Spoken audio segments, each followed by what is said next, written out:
তাই এখানে first thing, God invites you personally. আপনাকে ঈশ্বর কাম পার্সোনালি ডাকছে আপনাকে, আপনি ওর বন্ধু মতন। ওই আয়না দিকে না, বস না, বস না।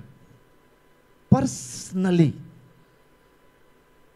ভয় দেখিয়ে না, আয় নালে দেব তোকে, হ্যাঁ কুলারে দিয়ে মারবো, আয় এদিকে আসবি না, না ওই আয়না দিকে বস, তো গল্প করি। কি হয়েছে বলতো তোর? কোথায় কোথায় তোর প্রবলেম হচ্ছে? কোথায় কোন সময় সাথে তুই যুদ্ধ করছিস? তোর কাপড়ে কি দাগ লেগে আছে? চরিত্রতে কি দাগ লাগেছে? এদিকে তোকে আবার আমি হোয়াইট বোর্ড বানাই দেবো। মতি 11:28 লেখা আছে, ইংলিশে দারুণ লেখা আছে, come you heavy laden burdened people, লেখা আছে I will give you rest. Heavy laden মানে গাধা মতন, বোঝ। হ্যাঁ, তোমার কাঁধে তুমি বোঝ নিয়ে ঘোরার লোক, এদিকে আসো না, আমি তোমাকে বিশ্রামও দেব, চান টান করিয়ে তোমার লাল যে টমাটার মতন পাপ হয়ে গেছে, ভুল হয়ে গেছে, ওটাকে হিম মতন সাদাও বানিয়ে দেব।